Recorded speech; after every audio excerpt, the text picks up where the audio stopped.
Teddy the Bear here reporting for the couch. We just stood online for like an hour and a half or so trying to get into Midtown Comics in Times Square to see the signing of Justice League #1 and Flashpoint #5 with Jim Lee and Jeff Johns. I got there early, around like 9 o'clock. Stood there online for a hot minute. I got some cool Wayne Casino chips, you know what I'm saying? Get your Dark Knight swag on. Besides that, guess what happened?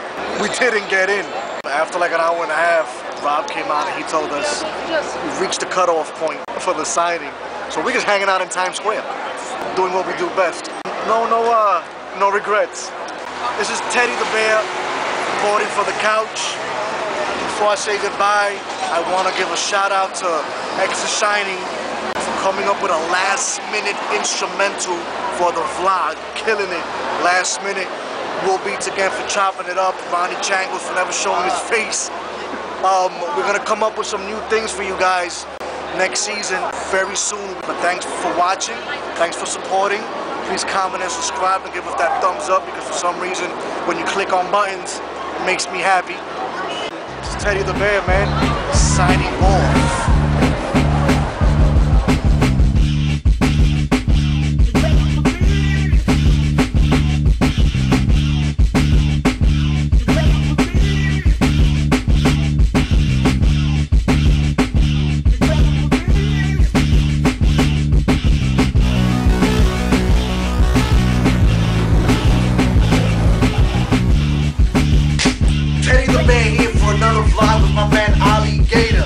A couple of things to tell you.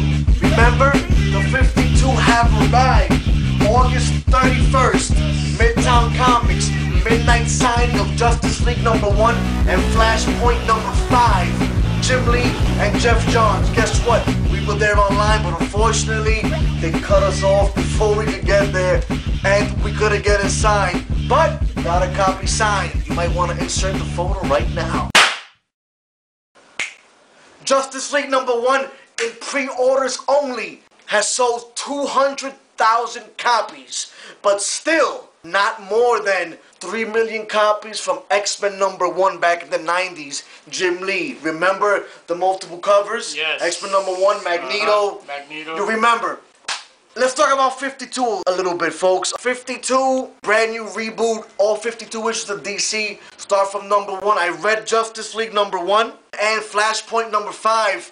In order to understand what happens in Justice League #1 and the whole 52 reboot, you have to read Flashpoint #5. Justice League #1, as I said in the last vlog, it takes place in a world where heroes are brand new. What I think they're doing, they're going a couple of years in the past, explaining the origin of this brand new, updated universe. They introduced Batman, they introduced Green Lantern, they introduced Superman, brand new suit and all that. But it works, it's making sense. I don't want to give too much away. I don't want to sound like I'm just going over the surface because I want you to pick up the book. And I actually want you to read it. Pick it up, read it, enjoy it. See what the 52 is about. It's a great jumping on point for everybody. Also, this week I picked up Action Comics #1. You see the brand new suit, you see the brand new outfit. This is actually the variant cover. This is a variant cover, incentive, exclusive from Midtown Comics. Jim Lee. Jim Lee cover, not signed. Relax. Action Comics #1, it starts off with the origin of Superman. It goes back to the beginning when he's just jumping over buildings, he's not flying. They've revamped the origins, made it for a new audience. They didn't really mess with continuity. They're just kind of retelling the story. Again, I don't want to give a lot of stuff away. Also, Detective Comics #1 by Tony Daniel, written and illustrated by the man. Tony Daniel has come a long way illustrating comic books, drawing, penciling. Yes, when sir. you look at his stuff back in the day when he used to do the 10th in Image Comics, to when he started doing Batman, to right now, this came out yesterday. Detective Comics #1, his drawing has taken a giant leap. His art is reminiscent to what you've seen in The Dark Knight Returns by Frank Miller. Besides that, we have Batgirl #1. Barbara Gordon has legs. She's back into crime fighting. She lost her legs maybe like 15 or 20 years ago. The Joker shot her in the spine. It was an Alan Moore story. She's been the Oracle ever since. Been in a wheelchair.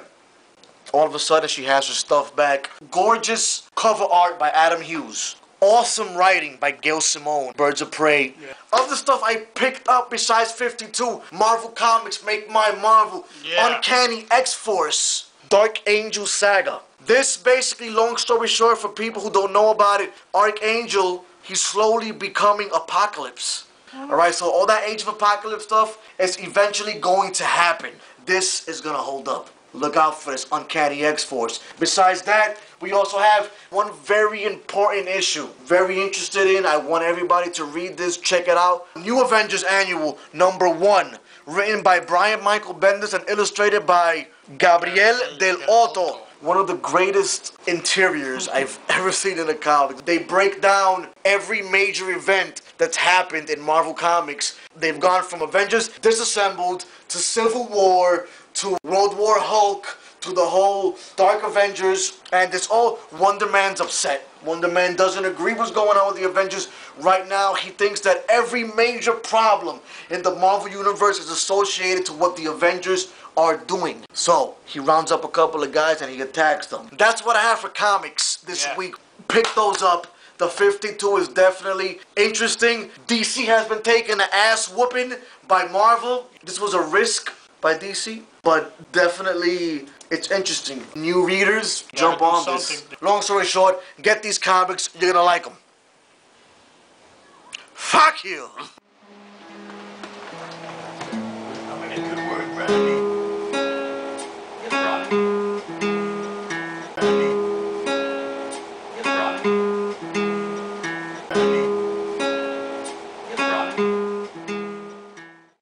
The Man of Steel. We have pictures of the Man of Steel, Henry Cavill, in the suit, what it really looks like up close. He doesn't have the signature trunks. It's not happening. Got the big S, darker blue. He has something that looks kind of like an exoskeleton running up the sides. Which is kind of cool. He has like a belt thing going on. He has something going down his leg. Yeah. This is the most drastic change they've done to the costume ever. But it works. It works very well. It's very acceptable. The costume looks alien. You have to think. You have to take into consideration that this guy's from another planet. Alright, he's not going to run around in swim trunks. It's not realistic. It's not believable. Makes no sense. Take also into consideration the S doesn't stand for Superman. The S is a Kryptonian logo for his family. It's like a family crest. It just looks like an S. Besides that, Henry Cavill, Superman, you may know him from the show The Tudors. You may know him from the upcoming movie Immortals. Alright, he looks jacked. This dude is jacked for no reason. He looks like Superman. We also have Ma Kent, Diane Lane. You may know her from Unfaithful. Unfaithful. Pa Kent, Kevin Costner. Honestly, if you know who Kevin Costner is, stop watching the show. Jor-El, Russell Crowe, Gladiator, General Zod, being played by Michael Shannon. You can catch him right now in Boardwalk Empire. Also seen in Revolutionary Road.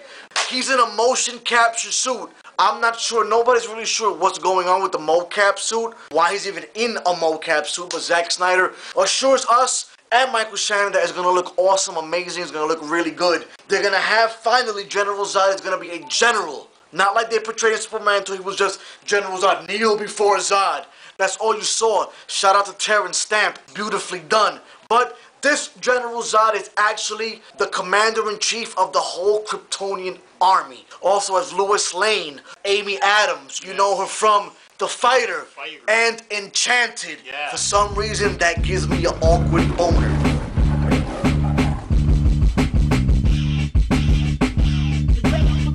Alright guys, check this out, Now from now on in the vlogs, we're gonna have DVD / Blu-ray releases for you cheap bastards out there that can afford a Blu-ray. But DVD is just as good, don't worry about it. So far, this Tuesday that just passed, the 6th of September, we got a very special movie that's close to me, close to my friend Teddy the Bear over here. Okay. It's Scarface, Tony Montana, Al Pacino, the man. For the first time on Blu-ray. Yes, it looks beautiful on 1080p. I had to go get it. is already being played. I already saw it a couple of times. Go get it. September 9th, we got X-Men First Class. First Class Friday. Yes, First Class Friday. One of the greatest Marvel adaptations, comic book adaptations done to date. Marvelous acting, marvelous story. Besides that, we also got another movie that we spoke about on issue number 0 of The Couch. We got Thor coming out September. Hammer! September 13th. That's the next week, folks. Pick it up next Tuesday. Thor. All right. Now, the one that I wanted to talk about. Star Wars. Finally, the complete saga is coming out on Blu-ray for the first time. Yes. Episode 1, 2, 3, 4, 5, and 6. All together in one pack, folks. Ewoks Blink. Yes, now a bunch of changes. A couple of fans are not too happy. There's people that don't give a crap, but trust me, if you want to see this movie on its purity of the best that you can see it, 1080p, please go pick up Star Wars The Complete Saga, September 16th. How high was George Lucas when he created this saga?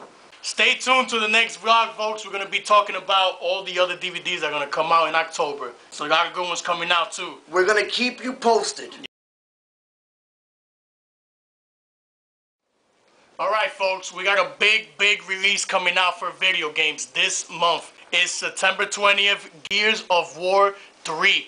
I've been waiting for this one. I'm a big fan. It's a lot of changes from number 2, and I can't wait. For the first time, we have a 4-player co-op campaign. For the first time, 4 of your buddies can play at the same time. We have a fucking mech suit you put on. You could rock out. You could kill the bad guys. When also, your compadres could hide behind the legs for cover fire. We have 4 new playable female characters.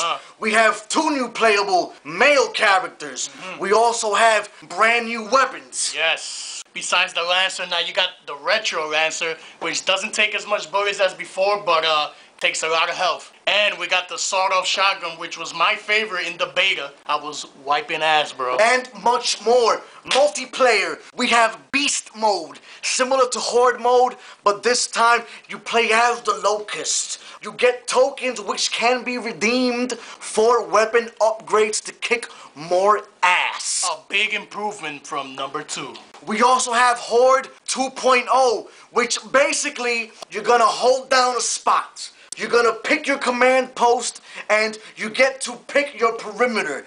You get to put down turrets, laser fences, mines, whatever have you. Okay, there's more strategy now added to Horde mode. Little bit of this and that, it makes the gaming experience much better. Another great addition, Gears of War 3, guess what? It has its own server. Yes. Okay? So, fuck the complications.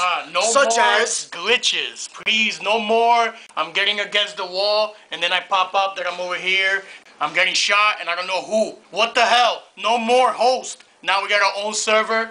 Good game. Every 10th wave in Horde mode now, you get a boss from the campaign mode in the game to whoop that ass. Yes, another big improvement from number 2. Since we were children, we've been told what to read, what to learn, and what to think. Since kindergarten, but I want to talk to you about the truth. What is the truth? I want to tell you that through comic books, through that medium, those characters are able to speak for us. With close analysis, look at a comic book and look what these characters are saying. What we're not allowed to say, what we're persecuted of saying in the real world, this right here, right now, through comic books, it doesn't matter. We speak freely. Freedom of speech right now is through comic books. And check that out. Let me speak to you a little bit about what truth is. Truth, on one hand, is a subjective concept. One to be accepted or rejected, depending on the viewer's prejudices. On the other hand, truth is a whore, meaning it will belong to any man for an hour if the price is right. But when that time's up, you're left where you started, alone. What is truth? This is Teddy the Bear, signing off for the Think Tank.